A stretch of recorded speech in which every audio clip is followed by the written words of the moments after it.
Good morning, fellow ZDP holders. Um, I'm taking this opportunity today on behalf of the African Diaspora Global Network, to explain a number of things that need to be considered in regards to the extension and renewal of the Zimbabwe exemption permit that was announced in November last year by the cabinet, as taken by the decision of the Department, by the Department of Home Affairs and Minister of Home Affairs, Dr. Alan Motsoaledi. Now, there are a number of visa regimes that a person can qualify for in the Republic of South Africa, and each and every of those visas, that one can get or permits, they've got rights that accrue to them. We always call these permits, in the previous regime, but as per the amended Immigration Act that of 2002, these are now called visas, and the amendment took place in about 2014.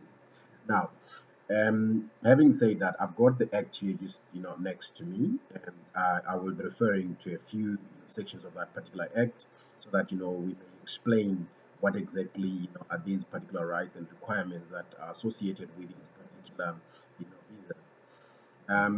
I need to explain that the reason why it has become necessary for us to take this position and try and explain, is because starting from some time last year, there's been a lot of organizations that are mushrooming, coming up, promising, Zimbabwe exemption permit holders, heaven and earth, as far as migrating to the mainstream visas is concerned.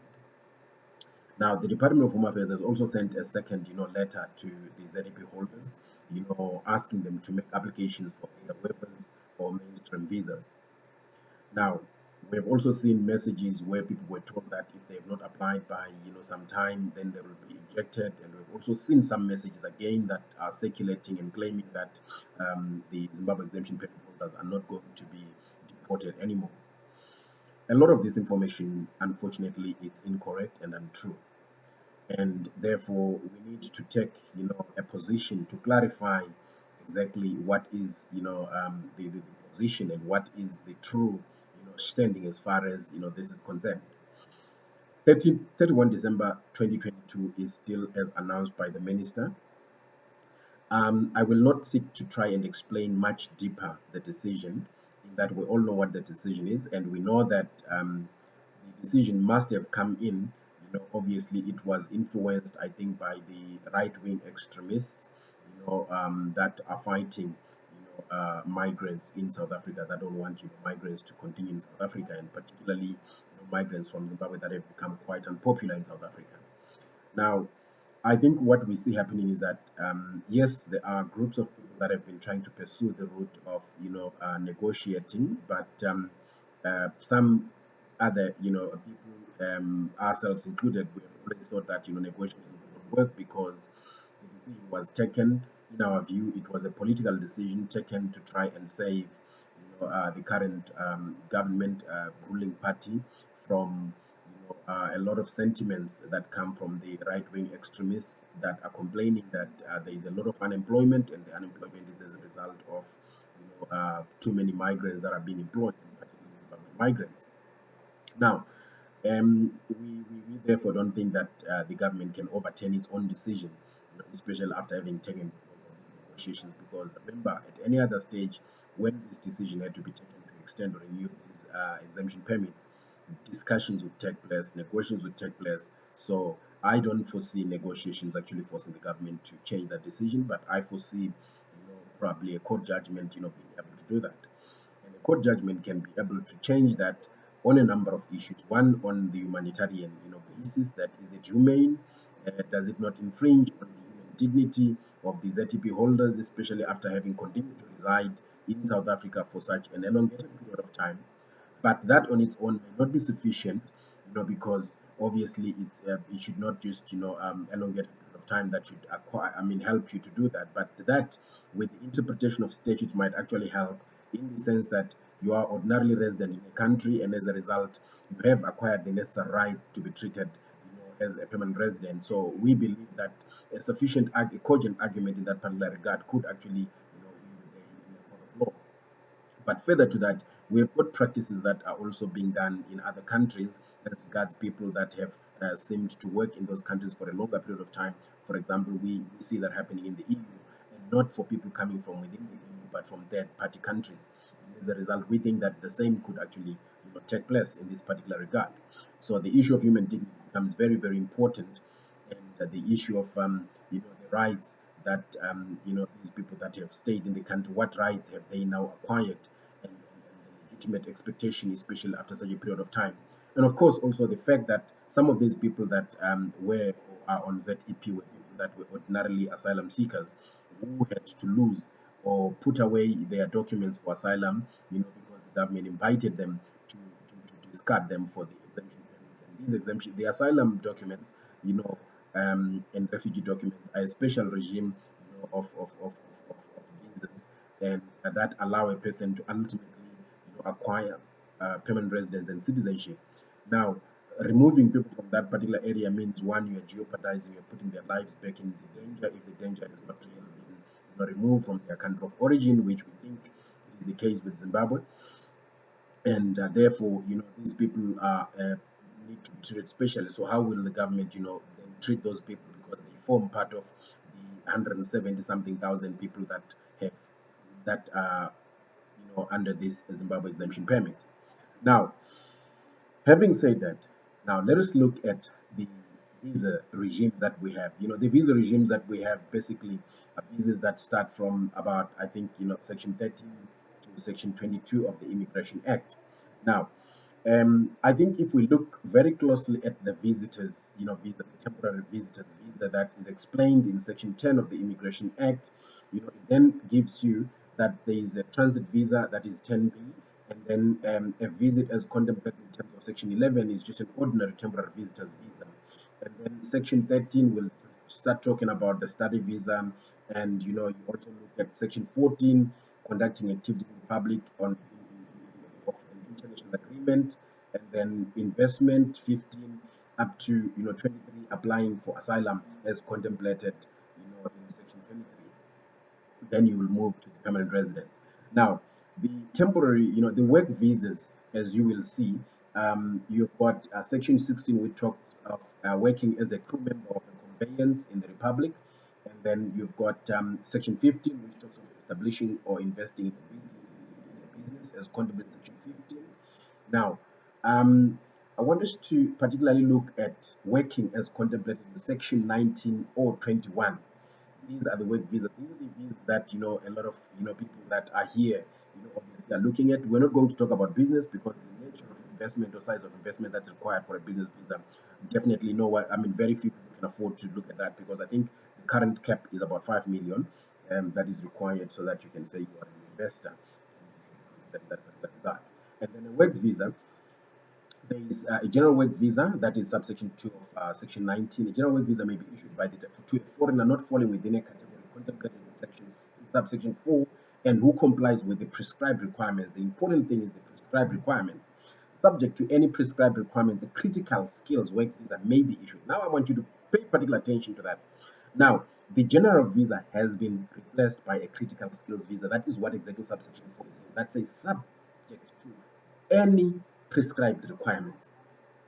A critical skills work visa may be issued by the Director General to an individual possessing such skills or qualifications determined to be critical for the Republic from time to time by the Minister or by a gazette, which means that now what we used to refer to as the general visa means that now it's going to be a critical skills. You must fall within the critical skills category that was amended again this year. So the general work visa, you may not get it now.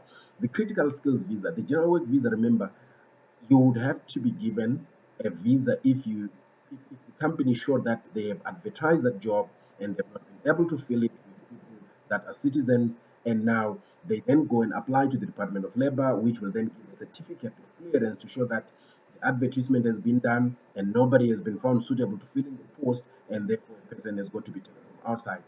And now this is also what has happened in 2022, when the Department of Home Affairs has said critical skills, visa holders or people that hold qualifications in the critical skills sector, for example, they may not now apply for permanent residence without a job. Because prior to these changes, end of last year, beginning of this year, any person holding a critical skills qualification would apply for a critical skills permanent residence, and they'll be given one, issued one. But now, whilst you hold your critical skills a qualification. For you to get the visa, you need to show proof that you have been permanently employed so that you can get a visa, not a permanent residence. And you can only apply for permanent residence after 5 years, while you still have a letter that shows that you've got what? You have got permanent employment. If you don't have permanent employment, even if you have worked as a critical skills person after 5 years, then it means that you will not get permanent residence. I think people need to be very careful. Look at why this was changed. This happened only this year. So now, in this particular regard, that's the change. So when you look at the ordinary people now, it means they cannot fit in there. And then you also have got a retired person visa, which may be issued for a period exceeding 3 months for a foreigner who intends to retire in the Republic, provided that the foreigner provides proof that such a foreigner has a the right to a pension or irrevocable annuity or retirement. So you're not qualifying for that particular visa. And corporate visa, subject to subsection 1A at 1 capital letter A, corporate visa may be issued by the director to a corporate applicant to employ foreigners who may conduct work for such corporate applicant in the Republic. Now, no corporate visa may be issued or renewed in respect of any business undertaking which is listed as undesired by the minister. So this is a special visa for corporates, that come in and they need to undertake, certain work. Now, the Director General, in concert with the prescribed departments, have got the maximum number of foreigners to be employed in terms of a corporate visa by a corporate applicant. So the corporate applicant normally comes in as a company that comes from outside to do work in South Africa, and when they come in, they might have to bring in some people, in that particular regard. The undertaking by a corporate, in subsection 2, paragraph A says, take prescribed measures to ensure that any foreigner employed in terms of a corporate visa will at all times comply with the provisions of the Act and the corporate visa, and that subparagraph 2 immediately notify the Director General if it has reason to believe that such a foreigner no longer is in compliance with subparagraph 1 above. Now, there need to be financial guarantees posted in the prescribed amount and formed by the corporate applicant to defray deportation and any other costs, after that. So that is a corporate visa. Then there is an exchange visa, people that come in terms of an exchange visa or for cultural purposes, economic or social exchange between countries and so forth. And that is particularly section 22.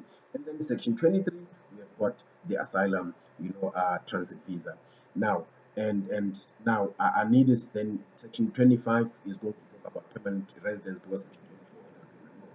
So you can see that when we look at the mainstream visas that have been referred to, by the Department of Home Affairs, there is nowhere except if you hold a critical skills visa or qualification and you have got permanent employment, then you can get that visa, that will allow you to continue working in South Africa. Or you have got a relative visa, but the relative visa, you must remember that if it's a relative visa, because somebody that is in the Republic, for example, you can, stay with a relative, who has already, a permanent resident, then it means that that particular visa does not allow you to work except if it is a spousal, temporary, a relative visa, or then it means that it must be a spousal to allow you to work in terms of, section 11, subsection 6, of the Immigration Act. If you look at section 11, subsection 6 of the Immigration Act, which I'm going to read to you just now, it actually specifies that a visitor's visa may be issued for any purpose other than those provided for in sections 13 to 24 and subject to subsection 2 by subsection 2 by the director in respect of a foreigner who complies with section 10 capital letter A and provides the financial or other guarantees prescribed in respect of his or her departure, provided that such visa A, that is paragraph A, may not exceed 3 months and upon application may be renewed by the Director General for a further period which shall not exceed 3 months. That is a relative visa. I mean a visitor's visa rather. And then subparagraph B, it says may be issued by the Director General upon application for any period which may not exceed 3 years to a foreigner who has satisfied the Director General that he or she controls sufficient available financial resources which may be prescribed and is engaged in the public in paragraph I or 1, an academic sabbatical. So resources to allow you to, take some time, in the country, voluntary or charitable organ. So you're not employed, but you have already financial resources that allow you to, continue without working, supporting yourself while you're doing the thing that you're doing. And then paragraph 3, to carry out research, and paragraph 4, any other prescribed activity, which activity is not given there. Now, the holder, that is section 2, the holder of a visitor's visa may not conduct work. Now, provided that the holder of a visa or visitor's visa issued in terms of subsection 1, paragraph A, or paragraph B, subparagraph 4, may be authorized by the director in the prescribed manner and subject to the prescribed requirements and terms and conditions to conduct work. Now, let's look at paragraph B, 4. Paragraph B, subparagraph 4, for example, which says any other prescribed activity. We don't have any prescribed activities. Now, the important thing is Section 5 says special financial and other guarantees may be prescribed in respect of the issuance of a visitor's visa to certain prescribed classes of foreigners. The most important aspect that we need to come to is Section 6. So we're looking at subsection 6 of Section 11 of the Immigration Act, which then says notwithstanding the provision of this section, a visitor's visa may be issued to a foreigner who is a spouse of a citizen or a permanent resident and who does not qualify for any of the visas contemplated in sections 13 to 22, provided that paragraph A, such visa shall only be valid while the good faith spousal relationship exists. B, on application, the holder of such a visa may be authorized to perform any of the activities provided for in the visas contained in section 13. So it is only a spousal visa that allow you to conduct work in terms of section 11, subsection 6, paragraph B.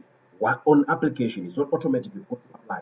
And then paragraph C, the holder of such visa shall apply for permanent residence contemplated in section 26B within 3 months from the date upon which he or she qualifies to be issued with such a visa. Now, the people that are Zimbabwe exemption permit holders, you can either therefore apply if you're going to work here in South Africa. You need to be either a spouse or to have a critical visa that ends there, because a relative visa does not qualify you to work. We've also seen that now in the categories that are provided for ZEP holders on the VFS website, there is also now a relative visa based on a minor child. But all these visas, remember, relative visas, a relative visa.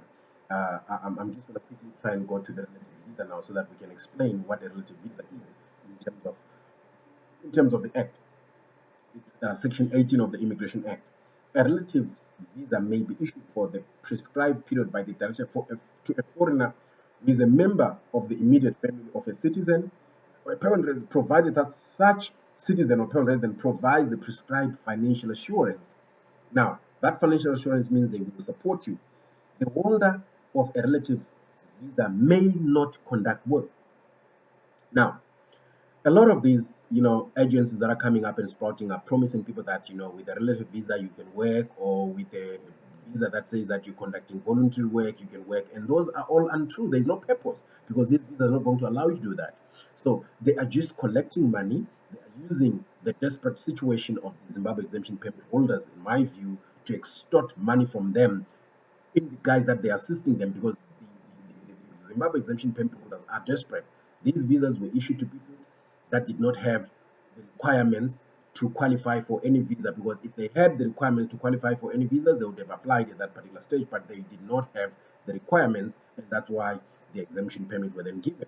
Now, the requirements were a lot easier at that stage than they are now. The bar has been lifted now. The requirements are much harder, which means a lot of people will completely fall off. The letter that is coming in is, I think, coming in my view, it is a mischievous letter that is only coming in to try and deal with court cases that are before the courts, try and say, okay, we have asked these people to apply for visas. So it's to try and counter, the court procedures. A lot of the documents that have been issued by the Department of Home Affairs this year are actually documents and statements that were issued to try and counter the litigation that is before the courts in regard to this particular issue, to show that they have done something, including the notice, because remember, there was no notice that was issued in terms of the PAJA to show that, a decision has been taken that affects the status of a person. But it had only to be done this year after, the initial agent court applications. So it is a response to the court applications that have been done. But in a nutshell, what we are saying is that as it stands right now, there is no visa that all these organizations that are coming up and sprouting, they can assist, the ZEP holders. All these that they're talking about is they just want to help you with filling in the documents. These are people that are not even experts, in the law that's concerned. They probably don't even know the Immigration Act, but they just go in to say, they know just how to work with the computer, to use the computer, to enter into the computer, computer, they have access to internet, they can go to VFS, and because whatever documentation and things that you put in there, it looks like it's fine. Then you'll have to pay them money, for that time that they're doing. Then you'll have to pay money to VFS, and all that money is money that is contributed down the drain, because you are, rest assured, you will be rejected. Because as long as you don't fulfill the requirements, you're rejected. If it's a work permit that you're trying to get, you must have fulfilled all the requirements. One, have a certificate from the Department of Labor to show that the job cannot be taken by a South African. So do you have that? You don't have that. A permanent letter, from the employer, a letter of permanent employment from the employer, and that employer must then give you that certificate which they have acquired from the department, which certificate can only be issued if the job has been advertised and no local can take it. So in that particular regard, you will be better placed to understand that you are contributing money to people that are trying to support themselves, on your, based on the plight that you're faced with when you really are struggling, and they just want to take your money so that they can support their own families, and that is money that you could use or put to good use. But I just wanted us today to look at, giving you some information in order for you to take an informed decision as to whether you qualify for the visa that you want to apply for. Because remember, you must know that if you're applying for a particular visa, what rights does that visa have? Do you fulfill all the, you don't just apply for a visa, you must fulfill all the requirements, and you must know the rights that emanate from that particular visa, that these are the rights. So even if you want to stay in the Republic, remember, you must then show that you have got adequate financial resources to support yourself if you continue to voluntary work or research. If you stay with the relative must show that they've got adequate financial resources, and those resources are prescribed by the minister, that this is the amount that's required. I'm not sure what that amount is at the moment, but it's not just a small amount of money. It must show that you're able to be financially sound, and self-supporting, or supported by this person in order for you, if you're a relative, or if you want to take a sabbatical, or basically going to do some research or voluntary work. So if you do not have those, then there's no point, you may not qualify. A lot of people have been getting this before because they had doctored bank statements, maybe, and in some cases, I don't know if they were authentic, some of these visas. But the Department of Home Affairs at this particular juncture is actually trying to uproot all the corruption that has been in it. So chances that you really qualify for one are very slim. So to go and apply when you don't qualify for any of the visas, it means you've got money to donate. Better use that money for something that is going to help you, in my view, because I don't think that it will be easy to get these visas in any way if you don't qualify. So we are also going to be making a follow-up to explain other issues, especially in regards to what might assist ZTP holders and the position, especially in terms of the legal position at the moment, that why is it better to look at litigation other than anything else, because there are rights that ZTP holders have acquired as they continue to reside in the Republic of South Africa. And further to that, we're also looking at the humanitarian aspect of it, dignity in terms of the South African Constitution, which human dignity is a constitutional right to any other person, not only citizens, and also what other practices have been done by other countries when dealing with people that have resided in those countries for a certain period of time, and how that could be applicable in our particular case. So please, this video is going to be found on the African Diaspora Global Network TV channel, so you may like it as well as subscribe to the channel so that you can receive notifications of the follow-up videos that we're going to be providing, so that at least you are better blessed in understanding what you need to do and what exactly is going on. Thank you.